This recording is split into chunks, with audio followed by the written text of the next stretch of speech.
معروف صحابی کعب بن زہیر، یہ پہلے کافر تھے اور بڑے غضب کے شاعر تھے، اور یہ حدیث سنا رہا ہوں یہ بھی طبرانی المعجم الکبیر سے، بہقی السنن الکبریٰ سے، ہیثمی مجمع الزوائد سے، اور ابن ہشام کی السیرۃ النبویہ سے۔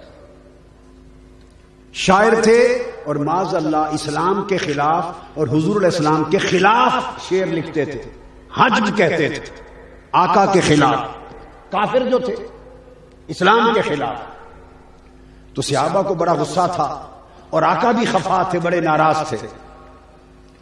اس کا نصیب جاگا کعب بن زہیر کا، اور مسلمان ہونے کی غرض سے تائب ہو کر مدینہ آ گیا۔ آ کر رات کو کسی کے گھر ٹھہرے، صبح آ کر آقا علیہ السلام کے پیچھے نماز پڑھی، آمنا سامنا نہیں ہوا تھا۔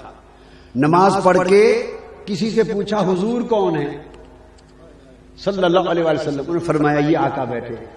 آقا علیہ السلام کے سامنے آ کے بیٹھ گیا، اپنا ہاتھ حضور کے ہاتھ میں دے دیا اور پوچھا یا رسول اللہ، کعب بن زہیر حضور کی بارگاہ میں توبہ کر کے مسلمان ہونے کی غرض سے مدینہ آیا ہے، اگر آپ اس کو معاف کر سکتے ہو اجازت دیں تو اسے بلا کے آپ کے پیش کر دوں۔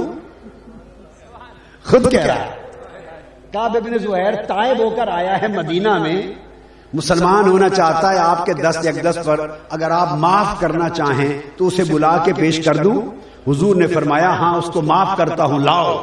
جب آقا نے فرمایا اس نے کہا حضور میں خود کعب بن زہیر۔ ایک انصاری صحابی اٹھے، عرض کیا یا رسول اللہ اجازت دیں میں دشمن خدا کی گردن اتار دوں، تلوار نکال دوں، گردن اتار دوں۔ آقا نے فرمایا چھوڑ دو، یہ گزشتہ حال سے توبہ کر کے آ گیا ہے۔ اب اس نے فوری عرض کیا حضور ایک قصیدہ لکھ کے لایا ہوں، اجازت ہو تو نعت پڑھ دوں حضور کی۔ آئے قبول اسلام کی مجلس ہے پہلی، عرض کی آقا اجازت ہو تو نعت پڑھ دوں؟ آقا نے فرمایا سنا دو۔ تو وہ تو روز روز محفل نعت سجتی تھی، ہر روز حضور کی میلاد کی محفلیں، نعت کی محفلیں، شان مصطفیٰ کے بیان کی محفلیں سجتی تھی ہر روز۔ آقا نے فرمایا سنا دو۔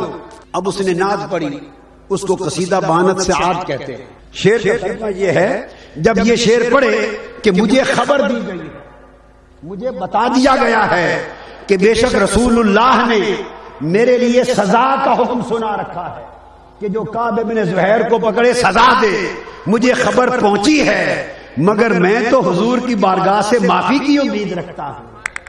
اور پھر کہتا ہے بے شک یہ رسول نور ہیں، ان الرسول لنور، بے شک یہ رسول نور ہیں اور ان سے نور اور روشنی حاصل کی جاتی ہے، اور یہ اللہ کی شمشیروں میں برہنہ شمشیر ہیں جو کفر و شرک کا خاتمہ کر دیں۔ اب حدیث میں آتا ہے ابن قانے روایت کرتے ہیں کہ جب اس نے یہ شعر پڑھا ان الرسول لنور، کہ حضور نور ہیں اور ہر کوئی نور ان سے لیتا ہے اور اللہ کی برہنہ شمشیر ہیں، آقا وجد میں آ گئے۔ وجد میں کیسے میں بتاتا ہوں، وجد میں آ گئے میرے مصطفیٰ، ایک کیف و سرور میں آ گئے۔ حضور جھوم اٹھے سن کر کہ میں نور ہوں۔ جب یہ پڑھا تو آقا نے اپنی چادر جو زیر تن کر رکھی تھی کملی اتاری اور پھینک کر کہا جا کعب بن زبیر کملی تجھے دے، اپنی چادر عطا کر دی۔